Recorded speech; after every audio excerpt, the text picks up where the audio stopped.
Hi friends, welcome to Dhana Tamil cooking. இன்னைக்கு நம்ம சேனலில் நம்ம என்ன பார்க்க போறோம்னா சிக்கன் பிரியாணி நம்ம வீட்டில் எப்படி செய்வோம்னு தான் பார்க்க போகிறோம். வாங்க செஞ்சிடலாம். இப்போ ஸ்டவ் ஆன் பண்ணி ஒரு குக்கர் வச்சுக்கலாம்.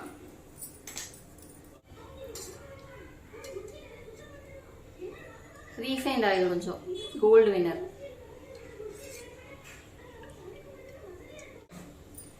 எண்ணெய் நல்லா சூடானதும் நான் எல்லா ஸ்பைசஸும் எடுத்து வச்சிருக்கேன். பட்டை, கிராம்பு, இலை, ஏலக்காய், கல்பாசி, அன்னாசி பூ எல்லாம் எடுத்து வச்சிருக்கேன். அதை இதில் சேர்த்துக்கலாம்.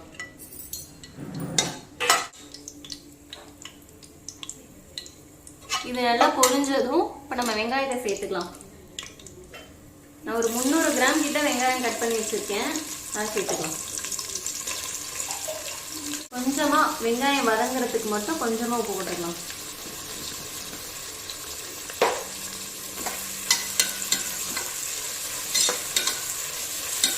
நல்லா கோல்டன் கலர்ல நல்லா வதங்கி வரணும். அது நீங்கள் எந்த அளவு நம்ம வெங்காயத்தை வதக்குறோமோ அந்த அளவு தான் பிரியாணி டேஸ்ட் நல்லா இருக்கும். நல்லா கோல்டன் கலர் சேர்ந்து வந்துடணும். இது கூடவே ஒரு 3 பச்சை மிளகாய் கட் பண்ணி வச்சிருக்கேன். அதையும் சேர்த்துக்கலாம். புதினா, கொத்தமல்லி சேர்த்துக்குவோம்.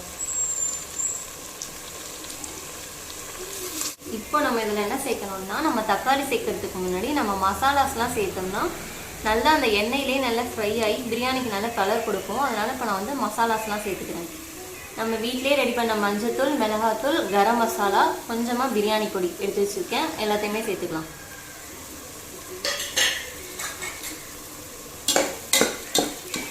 எடுத்து இதை நல்லா மிக்ஸ் பண்ணி விட்டுட்டு நல்லா அந்த எண்ணெயிலேயே நல்லா வதக்கி விட்டிங்கன்னா நல்ல ஒரு கலர் கிடைக்கும். அதுக்காக தான் நம்ம தக்காளி சேர்க்கறதுக்கு முன்னாடி நம்ம இதை சேர்த்துறது.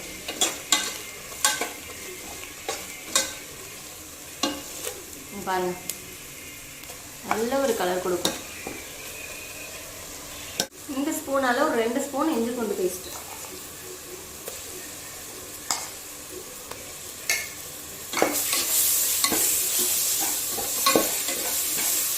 போட்டு அதையும் நல்லா வதக்கி விடணும்.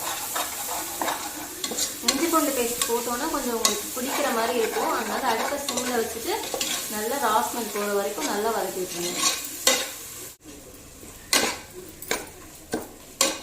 நல்லா எண்ணெயிலேயே இந்த மசாலாஸ்லாம் வதங்கிடுச்சு. இஞ்சி பூண்டோட ராஸ்மெல்லும் போயிடுச்சு. இப்போ நம்ம இதில் வந்து ஒரு 3 தக்காளி, பெரிய தக்காளியோ ஒரு 3 தக்காளி அரிஞ்சு வச்சுருக்கேன். அதை சேர்த்துக்கலாம்.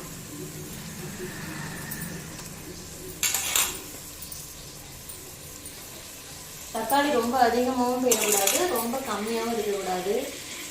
ரொம்ப அதிகமாக நம்ம சேர்த்தோம்னா தக்காளி சாதம் மாதிரி போயிடும். அதனால நீங்கள் எவ்வளோ சிக்கன் எடுப்பீங்களோ அதுக்கு ஏற்ற மாதிரி சேர்த்துக்கோங்க.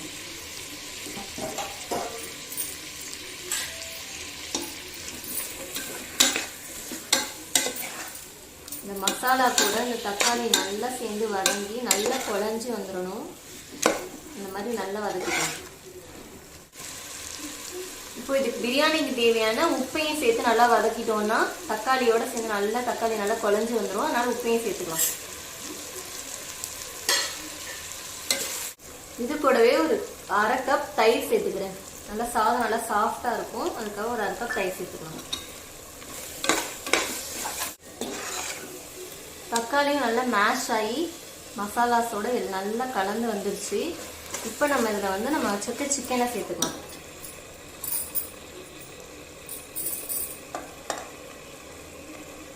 லெக் பீஸ்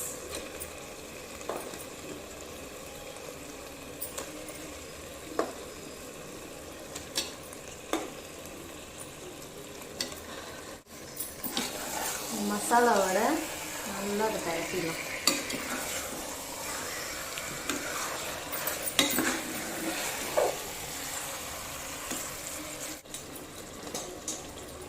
இது வந்து பிரியாணி அரிசி. நான் வந்து ஒரு 3 டம்ளர் எடுத்திருக்கேன். 3 டம்ளருக்கு 5 டம்ளர் தண்ணி வந்து அளந்து வச்சிருக்கேன். அரிசியும் தண்ணியுமா அளந்து வச்சிருக்கோம். இப்போ அதை அதில் சேர்த்துக்கலாம்.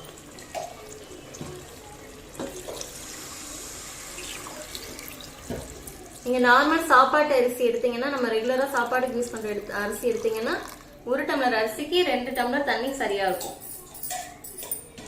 அரிசியில நம்ம செஞ்சோம்னா 1 டம்ளர் அரிசிக்கு 1.5 டம்ளர் தண்ணி அந்த ரேஷியோல சேர்த்துக்கோங்க. இந்த பிரியாணி அரிசிக்கு நம்ம எப்படி தண்ணி சேர்க்கிறோமோ அதே தான் பாஸ்மதி ரைஸ்க்கும்.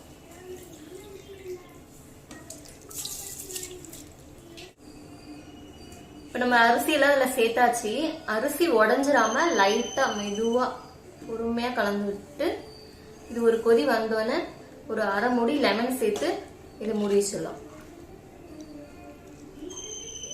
ரொம்ப வேகமாக கலந்தீங்கன்னா அரிசி உடஞ்சிரும். மேலே பாருங்க எவ்வளோ கலர்ஃபுல்லாக இருக்குன்னு உங்களுக்கு பார்த்தாலே தெரியும். நம்ம அந்த மிளகாத்தூள் மசாலாஸ்லாம் வந்து இந்த எண்ணெயில் நம்ம லைட்டாக ஃப்ரை பண்ணிக்கிறதுனால தான் இந்த மாதிரி கலர் கிடைக்கும் நமக்கு. நேச்சுரல் கலராக நம்ம இந்த கலருமே ஆர்டிஃபிஷியல் கலர்லாம் சேர்க்கவே வேண்டாம். நேச்சுரலாகவே கலர் நல்லாயிருக்கும். இது இப்படி நல்லா ஒரு கொதி வர ஸ்டேஜில் கொஞ்சமாக லெமன் ஜூஸ் சேர்த்துக்கலாம்.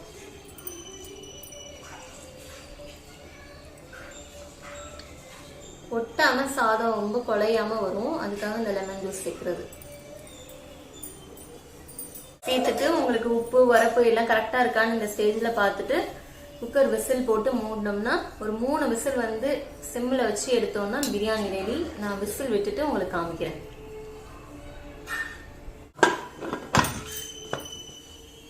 குக்கரை மூடிடலாம். பிரியாணி செஞ்சிருக்கு எங்கள் வீட்டு மருமக பொண்ணு. இன்னைக்கு எப்படி செஞ்சிருக்கு என்னன்னு பார்த்துடலாம். சூப்பராகவே இருக்கும்னு நினைக்கிறேன். சாப்பிட்டு பார்த்தாதான் தெரியும். இல்லை இப்போ வேறு பாத்திரத்துக்கு மாற்றிடலாம். வேறு பாத்திரத்துக்கு மாற்றிட்டு சூப்பராகவே செய்யும். அருமையாக இருக்கும் பிரியாணிலாம். அதனால தான் இன்னைக்கு நீயே செஞ்சிருப்பா பிரியாணி அப்படின்னு சொல்லி எல்லாம் ரெடி பண்ணி கொடுத்தேன். அதுவே செஞ்சிருச்சு. அவ்வளோதான் ஃப்ரெண்ட்ஸ், பிரியாணி சூப்பராக ரெடி ஆயிடுச்சு. இப்போ வாங்க சாப்பிட்றலாம். சிக்கன் 65 பொரிச்சிட்டு இருக்காங்க அத்தை. இது ரெடி ஆனோன்னு சாப்பிட வேண்டியதுதான். அத்தை பிரியாணி நல்லா இருக்கா? சூப்பராக இருக்குப்பா. உங்களுக்கு மாமா உங்களுக்கு பிடிச்சிருக்கா? சூப்பராக இருக்கு பிரியாணி. நல்லா பழபழன்னு நல்லா இருக்கு. குழையாம நல்லா இருக்கா? நல்லா இருக்கு. அரிசி தண்ணி எவ்வளோ கரெக்டாக வச்சுருக்கேன். கரெக்டாக இருக்காங்க. நான் உங்களுக்கு பிடிச்சிருக்காங்க? Okay okay. அவ்வளோதான் ஃப்ரெண்ட்ஸ், சிக்கன் பிரியாணி செஞ்சு நாங்கள் சாப்பிட்டாச்சு. இந்த வீடியோ பிடிச்சிருந்துச்சுன்னா லைக் பண்ணுங்கள், ஷேர் பண்ணுங்கள், சப்ஸ்கிரைப் பண்ணுங்கள். மறக்காமல் அந்த பெல் ஐக்கானை கிளிக் பண்ணிக்கோங்க. பாய்.